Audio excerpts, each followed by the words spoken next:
So hello আসসালামু আলাইকুম viewers. তো আজকে আমি রান্না করব প্রন দিয়ে শসা। আমার গাছের গত বছরের লাগানো শসা আমি কেটে এভাবে ডিপে বক্সে একটু জিপলক ব্যাগে রেখে দিই ভেজিটেবলগুলো।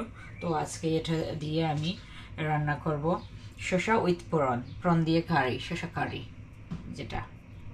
সো সঙ্গেই থাকুন, আমার রেসিপিটা একদম ছোট্ট রেসিপি হবে। এই তো প্রথমে আমি পেঁয়াজ এবং রসুন তেলের মধ্যে দিয়ে দিলাম। এটাকে ভেজে নিয়ে একটু পেঁয়াজটাকে সফট করে নেব।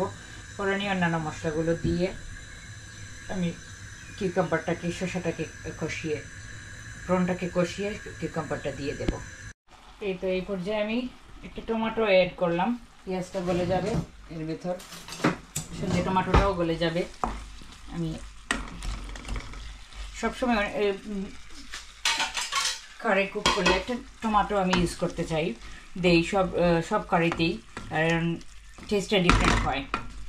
আমার চেরি টমেটো হয় অনেক, তো এবছর আমি চেরি টমেটো লাগাতে পারি নাই। দেখি বিএনকিউ থেকে কিনে আনবো দুটো চারা চেরি টমেটোর, এনে লাগিয়ে দেব।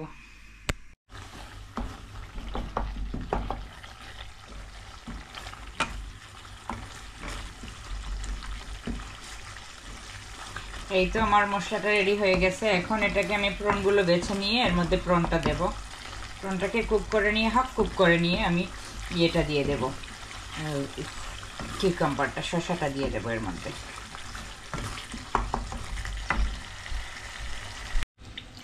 এই তো প্রনগুলো আমি এখন এর মধ্যে দিয়ে দিলাম পরিষ্কার করে নিয়ে।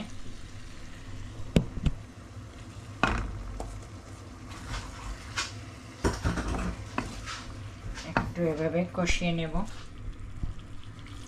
একটু এভাবে কষিয়ে নিয়ে আমি কুক করে নেব।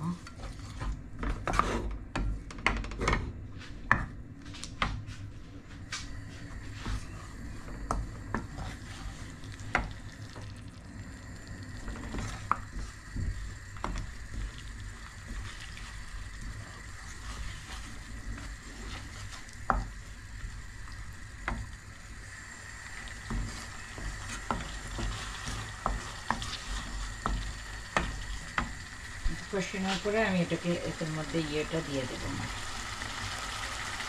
কিউকাম্বারটা। এই তো প্রনটা কষানো হয়ে গেলে এখন আমি শসাটা দিয়ে দেবো এর মধ্যে। এই যে আমার শসা প্যাকেট, আমি এইভাবে জিপলক প্যাকেটের মধ্যে রেখে দিই, খুব সুন্দরভাবেই কুক হবে। এটা ধুয়ে পরিষ্কার করে এভাবে রাখতে হয়, পানিটা ঝরিয়ে ধুয়ে পরিষ্কার করে রেখে দিলে আর এটাকে আবার ধোয়ার কোনো প্রয়োজন হয় না।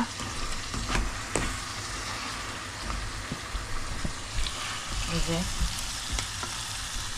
এভাবে আমি এটাকে এখন ঢেকে রাখবো কিছুক্ষণ, এবং অটোমেটিক এটার থেকে যে পানিটা ফ্রোজেন হয়েছে এই পানিটা বের হয়ে আসবে আর শসাটাও কুক হয়ে যাবে।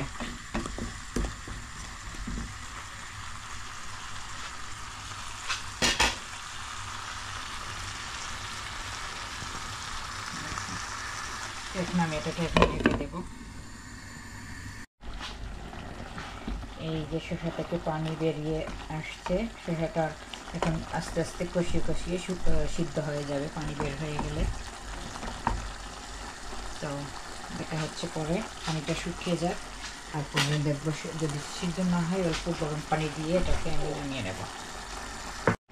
তো এই তো হয়ে গেল আমার প্রন উইথ কিউকাম্বার দিয়ে প্রন কারি। তো এখন আমি ধনেপাতা দিয়ে এটাকে গ্যাসটা বন্ধ করে দেব। তো এই তো হয়ে গেল আমার কারিটা, ধনেপাতা দিয়ে দিলাম। তো আপনাদের যদি আমার এই রেসিপিটা ভালো লাগে বা আমার ভিডিওটা ভালো লাগে তাহলে লাইক এন্ড শেয়ার করবেন, চ্যানেলটাকে সাবস্ক্রাইব করবেন। তো দেখা হবে অন্য আরেকটা ভিডিওতে। আল্লাহ হাফিজ।